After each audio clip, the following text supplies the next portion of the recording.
Olá, sejam bem-vindos ao programa do Núcleo de Comunhão Pastoral. Uma alegria mais uma vez estar com você. E nessa oportunidade eu tenho a honra de receber um amigo querido, um teólogo, uma das cabeças pensantes mais incríveis que conheço. Por isso o convidei para estar aqui nessa noite, falando de cosmovisão cristã ou cosmovisão bíblica. E você já vai saber o que é isso e de quem eu estou falando. Não sai daí.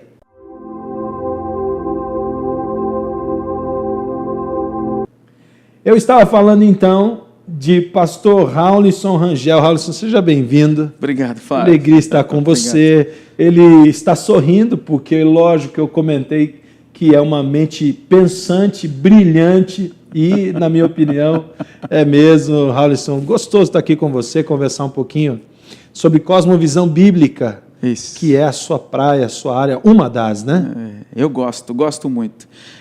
Recuperar aquilo que a palavra de Deus estabelece como valores para a construção da sociedade. Eu creio que é uma urgência na igreja, eu creio que é uma urgência na vida dos pastores, no ministério e na pregação dos pastores, né? Uhum. O Raulisson, ele é teólogo, graduado em administração pública, também é personal coach, graduado pela Ibero-Americana de Liderança, é isso?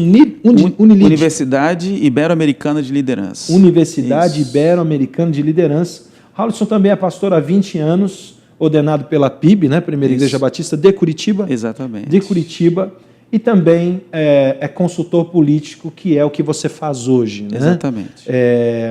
Raulisson, eu tenho tido a oportunidade de te ouvir com um pouco mais de intensidade, e a gente tem ouvido muito sobre essa questão da cosmovisão bíblica e política, né? Nós temos vivido um cenário interessante nos nossos dias, onde é importante que a igreja pense nesse assunto, muito mais que pense, mas que viva, pregue e ensine sobre isso.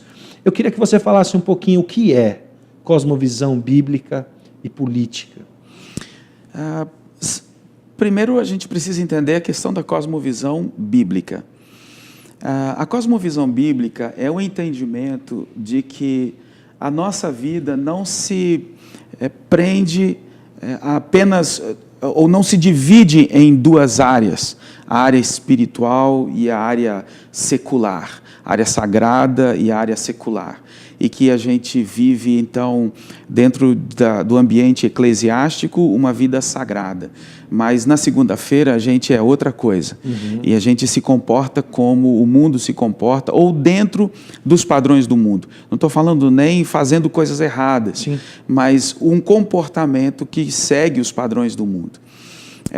A cosmovisão busca justamente terminar com essa dicotomia, com essa separação, e fazer com que o cristão entenda que ele é cristão 24 horas por dia, 7 dias por semana, o mês inteiro e o ano inteiro. Uhum. Ou seja, o que eu sou aqui, eu sou quando eu estou adorando ao Senhor na igreja e quando eu estou adorando ao Senhor no meu trabalho, porque trabalho também é adoração. Então, nesse momento, a cosmovisão bíblica passa a ser o fundamento da minha própria existência. Não apenas o fundamento da minha religião, ou o fundamento da minha fé eclesiológica, ou da minha fé no grupo, na minha comunidade de fé. Não, a cosmovisão, ou o ensino bíblico, passa a ser a minha visão de mundo e para o mundo. A cosmovisão, então, ela seria um estilo de vida, você viver de acordo com aquilo que você crê, enxerga, tem os princípios, seria isso. Não, você não dicotomizar ou viver uma coisa aqui e outra lá. Isso. Parece uma coisa nova, mas não é nova. Isso é o cristianismo. Sim. Isso é o que os nossos irmãos da igreja primitiva entenderam e viviam. Um Jesus presente em todo o tempo e um testemunho desse Cristo o tempo todo. A gente não entende a vida como dois pedaços, né?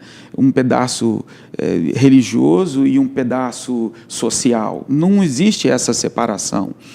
Até algumas pessoas, e a gente vê isso muito em programas de televisão, programas de auditório, de entrevista, em que as pessoas defendem que a fé é uma questão muito pessoal, a religião é uma questão muito pessoal. Mas eu colocaria dessa maneira: a fé ou a sua espiritualidade você desenvolve no seu quarto, em comunhão com Deus. Você expressa na rua, no seu dia a dia, no seu trabalho. E você celebra isso na sua igreja. Ou seja, esses 3 momentos da fé, eles existem. Existe um momento da celebração, existe um momento da sua vida, da sua vivência de fé diariamente na rua, e existe um momento em que você desenvolve a fé lá no seu cantinho, lá no seu lugar, na sua comunhão com Deus. Então, fé não é só uma questão de foro íntimo. O que você crê, ela se reflete na sua relação com as outras pessoas. E muitas vezes, às vezes oprimido por esse pensamento de que fé é algo que você desenvolve lá dentro sozinho, a gente acaba deixando de viver a verdade da nossa fé no dia a dia.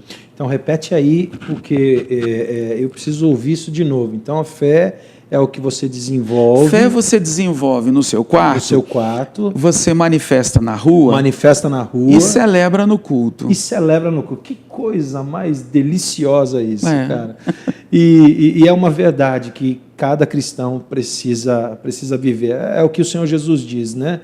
É o que a Bíblia diz. Aquele que vive em espírito, ande também em espírito. Acho que Paulo fala em uma das suas cartas.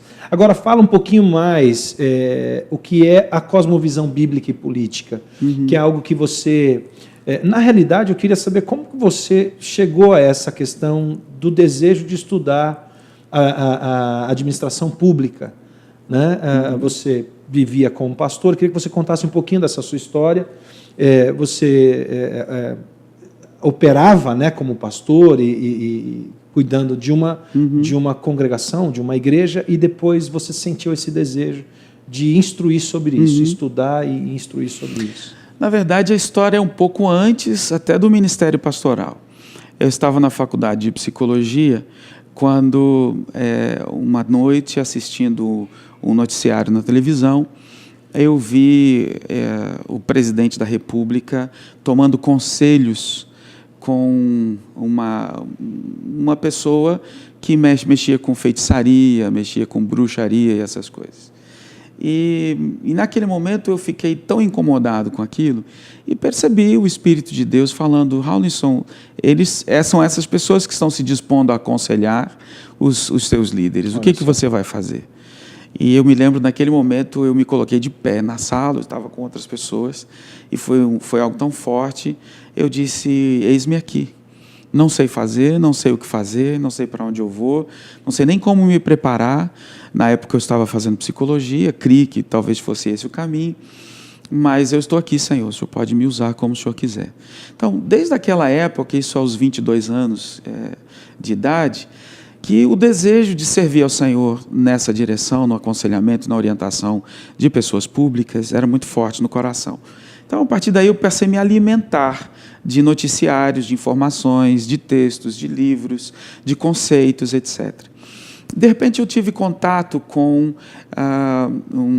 o que a gente chama de Instituto Transforma, Universidade Livre Transforma, que é uma organização a qual eu sirvo até hoje como tradutor e como palestrante. Mas, como tradutor, e foi o meu primeiro momento, eu comecei a entrar em contato com pessoas que tinham uma informação a respeito do significado da palavra de Deus que eu não tinha. Mas isso, então, já depois de 15 anos de ministério pastoral. Eu estava pastoreando uma congregação em Ponta Grossa, quando comecei a traduzir esses homens pelo Brasil. Eles me despertaram e me fizeram buscar informações sobre a relevância da palavra de Deus e sua aplicação na construção da sociedade. Descobri que a palavra de Deus tem uma opinião a dar sobre tudo. Então a Bíblia tem opiniões a dar sobre arte, sobre filosofia, sobre história, sobre família, sobre política, sobre políticas públicas, e sobre ciência, tecnologia, educação. E quando você começa a descobrir isso, você percebe que a Bíblia não é mais apenas um livro de edificação pessoal. Ela é, sim, aquilo que a gente costuma dizer, a nossa regra de fé e conduta, mas ela é mais do que isso. Ela passa a ser um manual de construção da sociedade do ponto de vista de Deus. Olha só. Como Deus deseja que a gente construa a sociedade. Então, ele expõe as suas opiniões, ele dá as suas direções, ele dá as suas sugestões, e ele coloca isso à nossa disposição. Nós vamos aceitar ou não. Depende do nosso coração, do desejo que temos de servi-lo melhor ou nos aproximarmos mais dele. Então, ao entender essas questões, eu disse, eu preciso me preparar melhor. E eu comecei a tratar tanto desse assunto, a falar tanto disso, que um dia minha esposa chega em casa com o protocolo do vestibular na faculdade, né? E ela diz, fiz sua inscrição, você vai fazer administração pública. E eu, como um bom marido, sim, senhora. Obedeci. Né? Claro. Né? E, obviamente, era de Deus, era uma direção de Deus. Fiz o curso, terminei o curso, e hoje posso me dedicar a unir a cosmovisão bíblica no foco que eu fui chamado para a orientação, a consultoria e o aconselhamento na área política. Então, aquilo que a Bíblia fala sobre política, sobre a cosmovisão cristã ou bíblica de política, é aquilo que eu retiro e aplico nos meus estudos, no curso que eu ministro, na consultoria que eu dou. Eu queria te perguntar, e eu não sei se essa pergunta é uma pergunta provocativa, mas eu queria te perguntar sobre os rumos da nossa política hoje no Brasil, se essa política tem jeito, se ela não tem jeito de se resolver 100%, qual é a parcela que a igreja pode dar, ou, como você falou, né, que a Bíblia ela é um manual não só muito mais do que um manual de conduta, ela é um manual de vida para a sociedade. Se a sociedade entender que a Bíblia tem padrões e princípios que vão levá-los à felicidade, a uma vida boa, né, uma vida feliz, eu entendo que elas atentariam bastante para a Bíblia. Mas você vai responder no próximo bloco, porque nós já vamos entrar no intervalo. Eu queria que você falasse um pouquinho sobre isso. A nossa política tem jeito? E qual é a parcela de contribuição que a igreja pode dar para essa política brasileira? Nós vamos para um pequeno intervalo, a conversa está muito boa, eu sei que o programa vai voar hoje, daqui a pouquinho a gente volta, não sai daí.